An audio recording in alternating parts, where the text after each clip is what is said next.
Minecraft has just recently started doing a new drop system.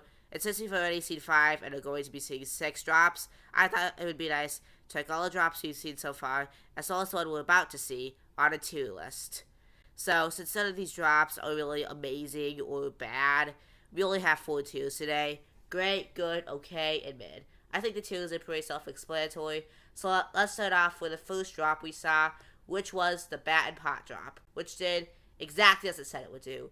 It changed the bat skin and made it so you can't lead them for some reason, and, more importantly, it made pots useful from the 1.20 update.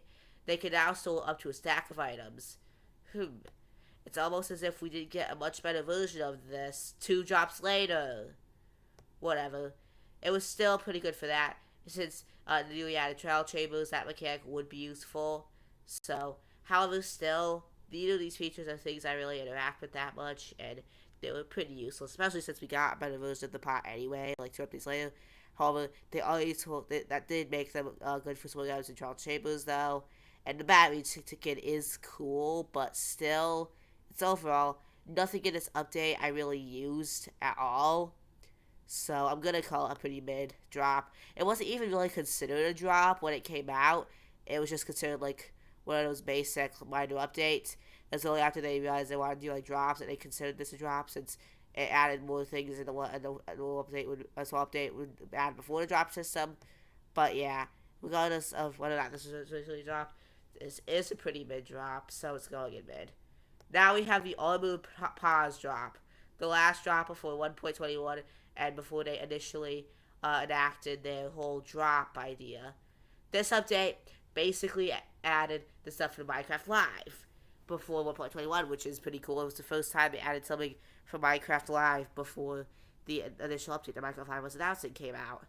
So yeah, this update added armadillos, which is easily my favorite of the Minecraft the mob vote winners. Mob vote, why did I say live? Minecraft mob vote winners. The armadillo, which is easily, yeah, it's really cool. I like that the armadillo, like, gives biomes ambience. Like, with other mob vote winners, they're kind of just useless. They, like, they might want it to give the mobs use, but they don't. What I like about the armadillo is it actually has a good use, and it also gives good ambience to biomes that really need it, like the Savannah and Badlands. Wolf Farm is really cool, and it added new wolf variants, which is really cool. It was something the community wanted for a long time, as well as Wolf Farmer. So this is overall a really good drop for all those reasons.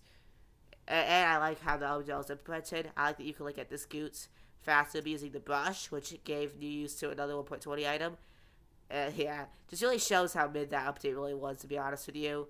But yeah, I say I would drop pause was actually probably, I don't know, I don't encounter the features that much, and as someone who hasn't really realized table, still, it was a really good, I'm going to consider this good, but barely avoiding great. Now we have the first drop that was, like, always meant to be a drop. It was the first drop after this, like, they, like, really incorporated the new drop system, and it was the first drop after the 1.21 update, the Bundles of Bravery drop. So for Java, all this up, and Bedrock, but this was the only thing on Java.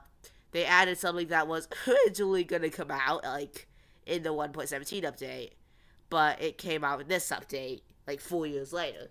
It was the last bit of that last Minecraft Live content, the bundles, which are an amazing item. I use bundles. I'm currently using one in my Minecraft folder. A really useful item. I really like bundles a whole lot. Some people might think they're useless. I absolutely disagree. They're very useful for inventory management early on. You can store, especially like when you get so much like random crap. It's very nice to just have one slot where you can store it all in, since that stuff might really clog up chests otherwise, or just your inventory space. However, that's not all that's added for hardcore mode, because no, bruh, that's not all this update added for Bedrock Edition. I meant. Because on Bedrock, this update added hardcore mode. Finally.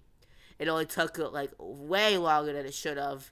But, I guess they decided that I guess they fixed enough Minecraft Bedrock instant death bugs to finally add hardcore mode. And along with that, they also added the day counter, which, why that took so long, nobody will ever know. But yeah, now I can see how many days I've played without counting. But yeah, this is overall a great drop. Mainly because of how much I use bundles and how much I use hardcore mode. Since like I only play hardcore mode because I love hardcore mode. I also love how on Bedrock you can't like use cheats as soon as you turn on hardcore mode. If once you start hardcore mode, you can't go back. You can't go into survival. You can't go into creative. Unlike in Java Edition, like once you're in hardcore mode, you're in hardcore mode, and if you die, you can't use cheats to bring yourself back to life, which I think is really nice. It really makes hardcore mode a no turning back situation. I love that, and I just love this update because it only added 2 features, but it added 2 really great features. So this is a great update. Now the Golden Awakens drop. This was one of those updates that added a feature that like it's something that like you're not really gonna experience all the time. It's something you're kind of like gonna like have to like really explore, get lucky with your seed to really experience. But I still think that the Pale Guard biome was added pretty well, and I also like that it was just instead of having like I like how it was added. I think the creaking is a very unique mob concept. I like how like they're really going like the horror aspect there. The creaking is very unique. How like it stops you look at it, which is pretty cool. And the way like you kill it in creative mode, you can't kill it, but like it's like the resin stuff is really cool. Although let's face it, resin is kind of hard to get a lot of it in survival.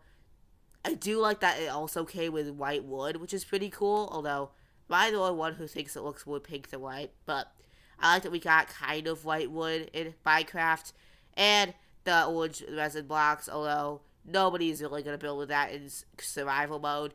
In creative mode, I can definitely see myself using it quite a lot. And the Pillock biome is really well done. I like the moss. I like how, I know this is talking about a new update feature, but I kind of peel a leaf when it was like bright white. Although that's the next drop. But yeah, the problem is it's not something that like I'm really gonna experience a whole lot. It's not something that like really improves the gameplay experience a whole lot, but it does improve the gameplay experience enough. It's a nice little add-on content, and I'm gonna give it a great. I'm gonna put it in the great tier. I wouldn't say it was as good as Bundles of Bravery, but still great. Now we have the most recent drop that actually came out, the Spring to Life drop. This drop, this drop completely revamped how Minecraft looks by adding leaf litter to forests. It added wildflowers, finally giving some new birch content that was promised in the Wild update. And it added new mob variants for pigs, cows, and chickens, and it changed the wool coloring of sheep. And it also made spawning so much easier with them now having unique textures. And of course, it made it so I no longer have to use coordinates to find my home. Thank God I'm really bad at coordinates with the new load zone change. Overall, just that single load zone change. I love how it like really changed the way the game feels. Well, it's not something that like really changes the game or anything. It's not something that it doesn't really change the way you play the game like at all. Like I have a hot take. The updates don't really have to change the way you play the game. I like with the Golden Awakens drop how it's just nice little add-on content. But like still, I think this drop, while it didn't change the way you play the game or anything, I really liked is how it changed like the feel of the game. It's something that you'll experience at least one feature of no matter what world you're in, no matter what your seed is.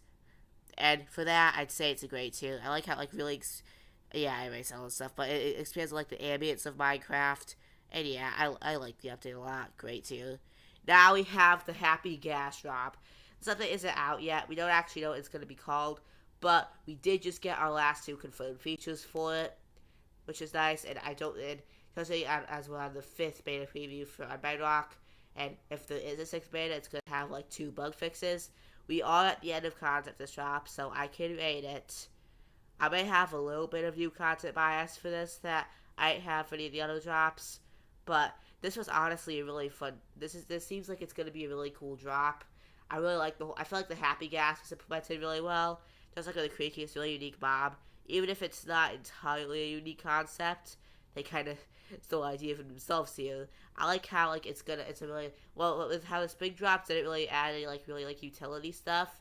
It just really focused on like ambience, the world around you. This is a huge like utility drop with like the Happy Gas changing the way you play the game. Not like in a big way, but still a nice little way by making it easier way to like build in the sky, and a nice way to carry mobs. It doesn't require Elytra. A nice new way to carry mobs around. And I love the new lead changes as well. Those are really cool. And of course, I love the fact that you can now craft saddles. I think that is just amazing now that you can craft. Because in case you didn't know, in the newest beta, you can now craft saddles with 3 leather and 1 iron, which is going to make getting horses so much easier in the early game, especially for people who aren't very lucky with structures and don't like to spend hours fishing. This means that horses are good, and rival mobs in general are going to be a lot easier to access. Overall, this is a really good drop for all those reasons, but I mean, judging by the fact that the Happy Gas is kind of like the creaking, something that isn't like something you're like gonna really experience all that much, I'm still gonna only put it in good too, but it is a very good update. And yeah, that's my ranking of the drops we've had so far. What do you think? Leave a comment if you have anything you want to say, like the video, to give it some nice sold out algorithm love. Anyway, peace out.